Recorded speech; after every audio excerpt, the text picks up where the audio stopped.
You're listening to an Airwave Media Podcast.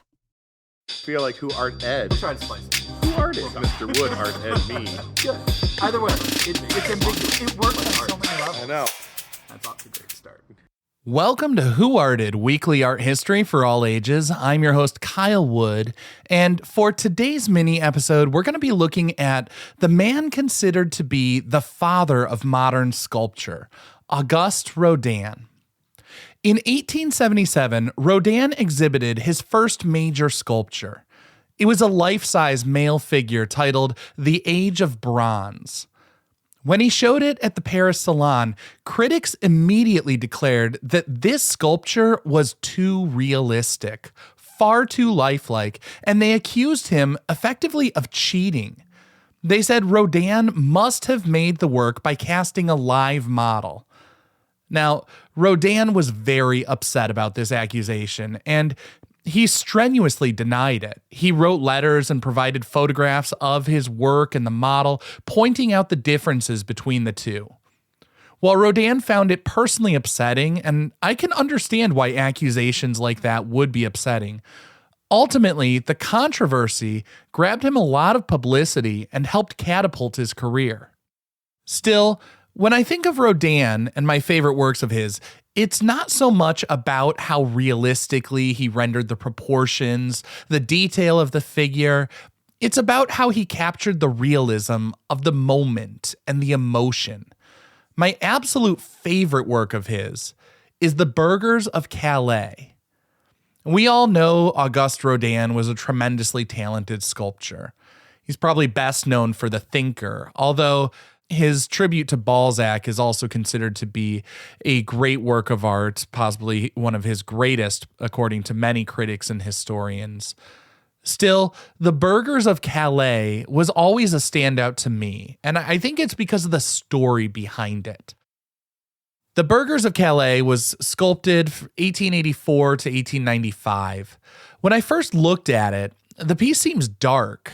I mean, as I'm looking at it, I see the figures who seem to be in tattered clothing, ropes around a person's neck. They're in these poses that just seem largely beaten down.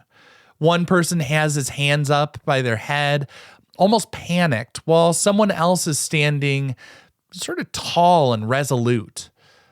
The reason for that range of emotions is Rodin was trying to capture the reality of what people were experiencing in the 100 Years' War. For those unfamiliar, Calais is a city in France, and during the 100 Years' War, England and France were fighting. Edward III of England attacked the city of Calais, France, and after victory in the Battle of Crécy, the year was around like 1346, Edward basically had Calais surrounded. Now, Philip VI of France told the people of Calais basically just hold out at all costs.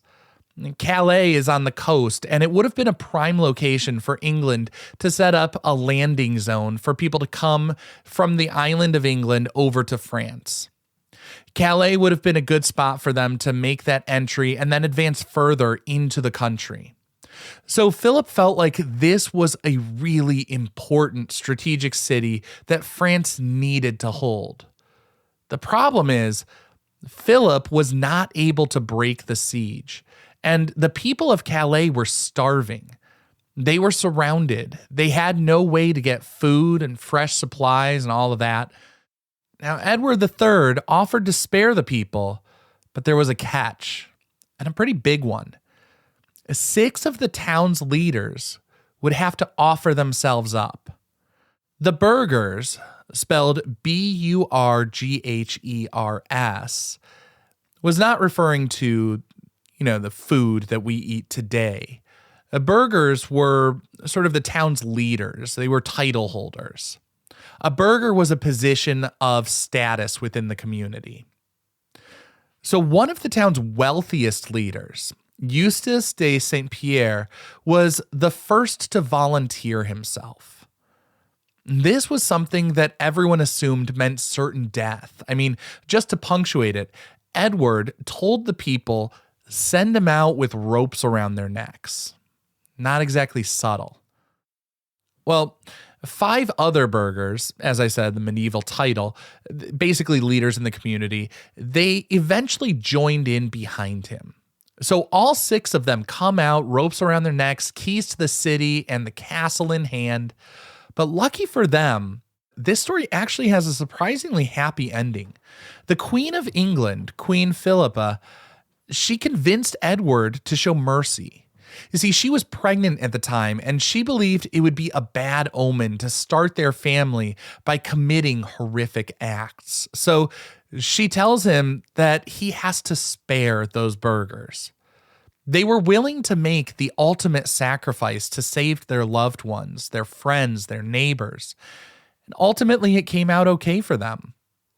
That act of courage was rewarded. They were shown mercy. Now, I think what makes Rodin's interpretation of the Burghers of Calais so impactful is that he shows the emotional truth of the moment. He shows the range of emotions that those men must have been experiencing as they were stepping up to save their town. One man standing tall, but others sort of cowering. He shows that even people who are brave are still afraid. The sort of older, more traditional way of showing these heroic narratives was to show the heroic figure as larger than life, almost superhuman. But Rodin's piece is a modern, more mature telling of that story. He shows us that true courage is not an absence of fear. I mean, to be unafraid would be just foolish. Courage is being afraid, knowing the risks, knowing the danger, but being able to push past that and do what's right anyways.